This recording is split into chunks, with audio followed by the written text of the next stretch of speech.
Hello everyone, welcome back to my channel. Today recipe వచ్చేసి పండగైనా ఏదైనా sweet స్పెషల్గా చేసుకోవాలన్నా పిల్లలు ఆకలిన్నప్పుడు 10 నిమిషాల్లో ప్రిపేర్ చేసుకోవచ్చు. ముందుగా ఒక బౌల్ తీసుకొని దాంట్లో ఇంకో బౌల్ పెట్టుకొని 2 కప్స్ రాగి పిండి వేసుకుందాము. అంతా కూడా ఒకే కొలతతో చేసుకుందాం అనమాట. 2 కప్పులు రాగి పిండి తీసుకొని దీన్ని పక్కన పెట్టేసుకొని 2-3 ఇలాచీలు దంచి వేసుకుందాము. అలాగనే ఏ కప్తో అయితే మనం రాగిపిండి తీసుకున్నామో అదే కప్తో 1 కప్పు బెల్లాన్ని వేసుకొని 1/2 కప్పు వాటర్ పోసుకొని బెల్లాన్ని కరిగించుకుందాము.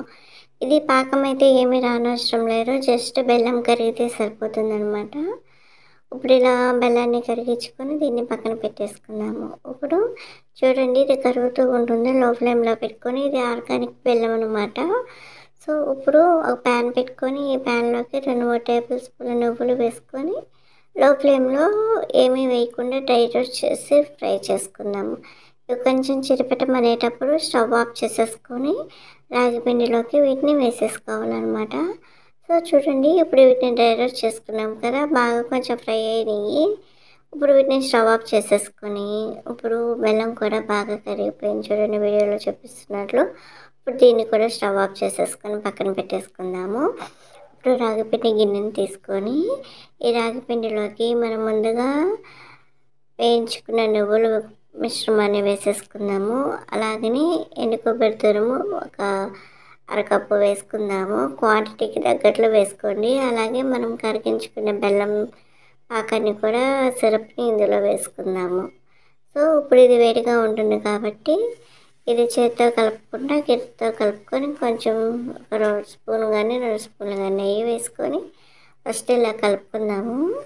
సో వాటర్ అంతా కూడా పిండి పీల్చుకునేదాకా బాగా ఇలా కంటిన్యూస్గా కలుపుకొని చేతితో బాగా కలుపుకొని అవసరమైతే 1 లేదా 2 టేబుల్ స్పూన్లు వాటర్ వేసుకొని పిండిని బాగా కలుపుకోవాలన్నమాట. పిండిని ఇలా అంతా కూడా బాగా కలిపేసుకొని మీకు టైం ఉంటే 1 గంట అయినా పక్కన నానబెట్టుకోండి. పిండి నానితే ఎంత నానితే అంత బాగా పొంగుతూ వస్తాయి అన్నమాట. నాకైతే టైం లేదు, అందుకని చెప్పేసి ఇలా కలుపుకున్న తర్వాత స్టవ్ మీద ఆయిల్ పెట్టేసుకొని ఒక పాలిథిన్ కవర్ తీసుకొని ఇలా పిచ్చిలాగా చేసేసుకొని ఫ్లాట్గా వత్తుకొని ఆయిల్లోకి వేసుకోవటమే. ఈ ఆయిల్లో అనేది వేడిగా ఉండాలి మనం వేసినప్పుడు. సో ఇది చాలా బాగా పొంగుతూ పర్ఫెక్ట్గా వస్తాయి అన్నమాట. సో చూడండి, నానితే కనుక బాగా పొంగుతూ వస్తాయండి. నేను టైం లేక ఎంపటిని ఇలా చేసేసుకున్నా, మీరు కావాలి అంటే నానబెట్టి చేసుకున్నా కూడా పర్లేదన్నమాట. రాగి పిండిలో కాల్షియం, ఐరన్ ఉంటుంది కాబట్టి నువ్వులు కానీ అన్నీ మనకి బలవర్ధకమైన ఆహారం. పిల్లలు స్కూల్ నుంచి వచ్చినప్పుడైనా సో టీ టైంలో స్నాక్ లాగా కూడా వీటిని తీసుకోవచ్చు. ఇంకెందుకు ఆలస్యం, మీరు చూసి మీరు కూడా వీటిని ప్రిపేర్ చేసి ఎలా వచ్చిందో మాకు ఫీడ్బ్యాక్ ఇవ్వండి.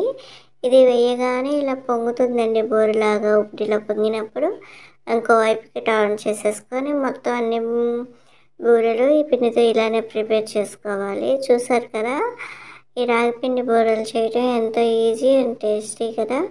సో కొత్తగా చూసే వాళ్ళు ఎవరైనా ఉంటే మా ఛానల్ని సబ్స్క్రైబ్ చేసుకొని కామెంట్ చేయండి. ఇలాంటి మంచి మంచి రెసిపీస్ కోసం మా మామ్స్ ప్రిన్సెస్ ఛానల్ని సబ్స్క్రైబ్ చేయండి.